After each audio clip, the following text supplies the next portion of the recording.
வணக்கம் அன்பர்களே. ஓம் சரவணபவ சேனல் வாயிலாக உங்களை சந்திப்பதில் பெருமகிழ்ச்சி அடைகிறேன். இன்றைய பதிவு சனி பகவானின் இறுதி ஆட்டம், அதாவது இறுதி சுற்று. கால சக்கரத்தினுடைய 10க்கும் 11க்குரியவனான சனி பகவான் 11ஆம் இடம் என்று சொல்லக்கூடிய லாபஸ்தானத்தில் அமர்ந்திருக்கக்கூடிய இந்த கடைசி 3 மாதங்களில் என்ன மாதிரியான பலன், அதுவும் சனி பகவான் பூரட்டாதி நட்சத்திரத்தில், அதாவது குருவினுடைய நட்சத்திரத்தில் பிரயாணம் பண்ணும்போது என்ன மாதிரியான பலனை கொடுக்க போகிறது என்பதை பற்றித்தான் இந்த பதிவில் நம்ம டீட்டெயிலாக பார்க்க போகிறோம். அதற்கு முன்னால் நம்முடைய சேனலை ஃபர்ஸ்ட் டைம் நீங்கள் பார்ப்பவர்கள் என்றால் மறக்காம சப்ஸ்கிரைப் பண்ணிக்கிங்க. மீனராசி என்பர்களே, சனி பகவானின் கடைசி காலகட்டம், அதாவது இறுதி சுற்றுன்னு சொல்லுவோம். அதாவது ஜனவரி, பிப்ரவரி, மார்ச் 2025 என்ன மாதிரியான பலன்கள். சனி பகவான் யாருடைய நட்சத்திரத்தில் இந்த காலகட்டத்தில் பிரயாணம் பண்ணுறாருன்னா குருவின் நட்சத்திரத்தில். குருங்கிறது உங்கள் ராசி அதிபதி, அதே சமயத்தில் 10க்குரியவன் தொழில் ஸ்தானாதிபதி நட்சத்திரத்தில் இந்த காலகட்டத்தில் பிரயாணம் பண்ணுறார். அப்போது உங்கள் ராசி அதிபதி நட்சத்திர சாரத்தில், அதாவது குருவினுடைய நட்சத்திர சாரத்தில், சனி என்பது தொழில் காரகன், குருங்கிறது இந்த மீனராசிக்கு தொழில் ஸ்தானத்தின் அதிபதி. அப்போ தொழில் காரகன் தொழில் ஸ்தானத்தின் அதிபதியாக இருக்கக்கூடிய குருவின் நட்சத்திரத்தில் பிரயாணம் பண்ணும்போது தொழிலில் ஒரு மாற்றங்களை கொடுக்கும். அது நல்ல மாற்றங்களாக அமைத்து கொள்ள வேண்டும் என்பதை ஞாபகத்தில் வைத்துக் கொள்ளுங்கள். அப்போ ஒரு நல்ல வேலை கிடைக்கலைங்கிறவங்களுக்கு வேலை கிடைக்கும், முயற்சி எடுத்தால். ஏன்னா குரு 3ஆம் இடத்துல இருக்கார் அல்லவா.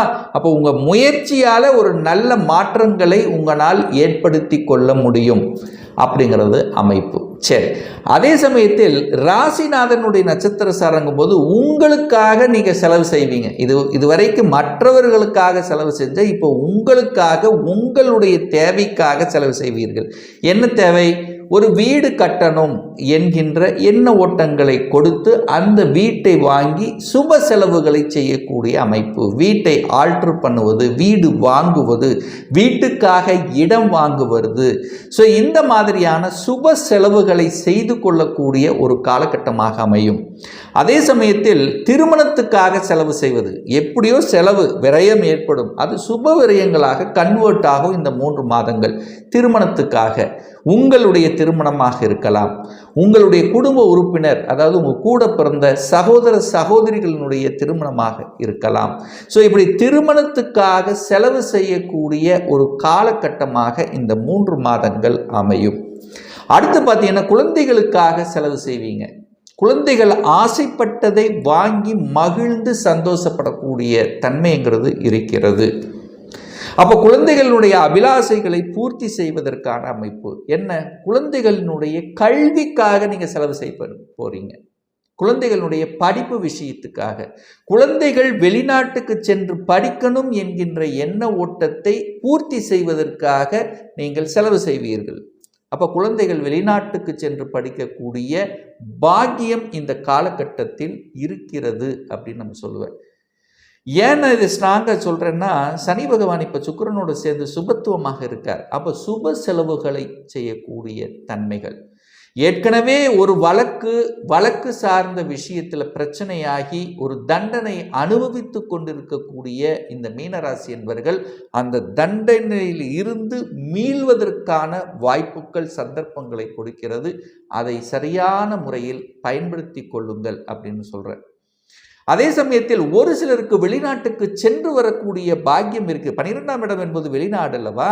அப்போ 12ஆம் இடத்து அதிபதி 12ஆம் இடத்திலேயே ஆட்சி பலம் பெற்று வலிமையாக உட்கார்ந்து, அது உங்களுடைய ராசிநாதனுடைய நட்சத்திர சாரத்தில் இருக்கின்ற காரணத்தாலும், அது குரு 3ஆம் இடத்தில் அமர்ந்திருக்கின்ற காரணத்தால் நீங்கள் வெளிநாட்டுக்கு சென்று வரக்கூடிய பாக்கியம் தொழில் விஷயமாகவோ அல்லது வேலை விஷயமாகவோ அல்லது ஏற்றுமதி இறக்குமதி இந்த மாதிரியான விஷயங்கள் அல்லது தொடர்புகள் மூலமாக, அந்நிய மதத்தினர் மூலமாக சென்று வரக்கூடிய பாக்கியம் இருக்குது. அப்போது வெளிநாட்டு தொடர்புகளை பெற்றுத்தரக்கூடிய ஒரு மாதமாக இந்த கடைசி 3 மாதங்கள் நிச்சயமாக அமையும் இந்த மீனராசி அன்பர்களுக்கு. அதே சமயத்தில் பார்த்தீங்கன்னா தனம் சார்ந்த விஷயத்தில், குடும்பம் சார்ந்த விஷயத்தில் கொஞ்சம் கவனம், எச்சரிக்கையோடு இருக்கணும். அதில் எந்த மாற்று கருத்தும் இல்லை. கருத்து வேறுபாடுகள் வராமல் பார்த்து கொள்வது நல்லது.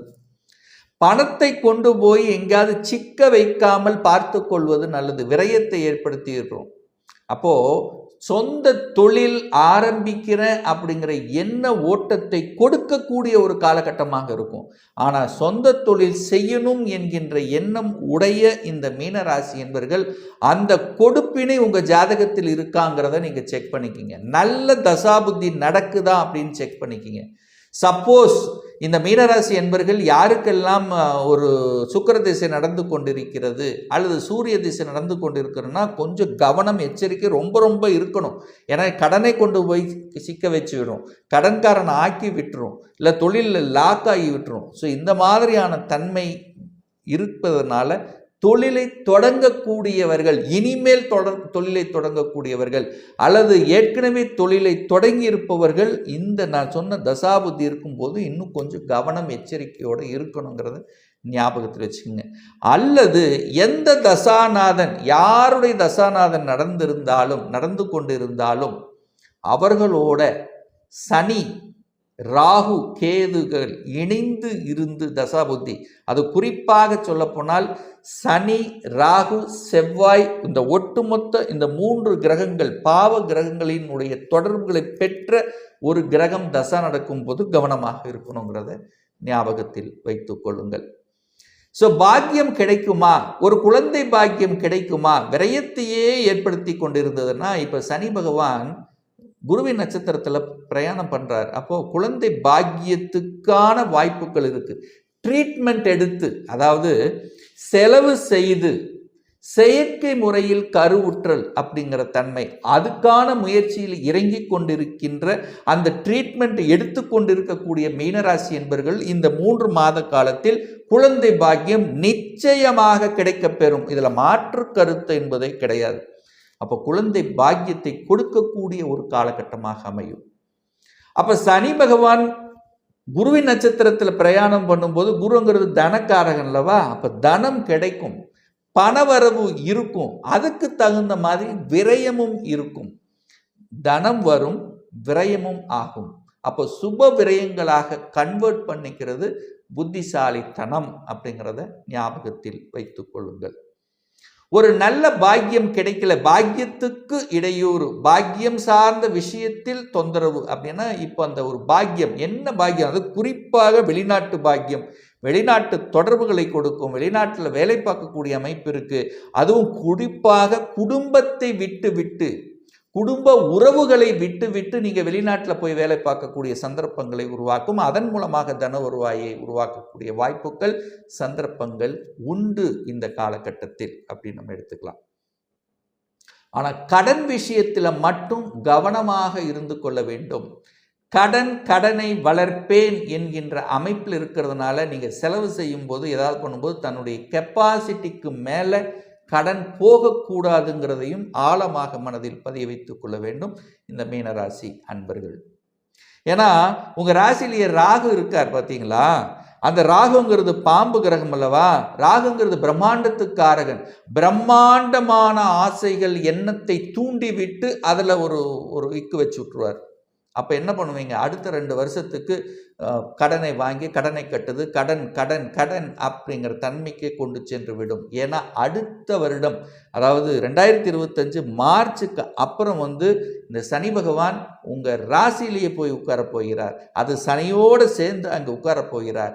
ஜென்ம சனியாக இருக்க போகிறார். மனக்குழப்பத்தை கொடுத்து விடும், சங்கடங்களை உருவாக்கிவிடும். அப்போ நீங்கள் என்ன கொஞ்சம் எச்சரிக்கையாக இருக்கணும் அப்படிங்கிறத நான் சொல்கிறேன். இந்த மீனராசி என்பர்கள் எதிலும் எங்கேயும் எதிலும் நிதானம் பொறுமை என்பது ரொம்ப ரொம்ப முக்கியம். எந்த ஒரு விஷயத்தை எடுத்தாலும் 100% அலசி ஆராய்ந்து இது நன்மையா தீமையா என்பதை அளந்து ஆராய்ந்து அதுக்கப்புறம் முடிவெடுக்கணுங்கிறது ஞாபகம் வச்சுக்கோங்க. எடுத்தோம் கவுத்தோன் மட்டும் செய்திடக்கூடாது இந்த காலகட்டத்தில்.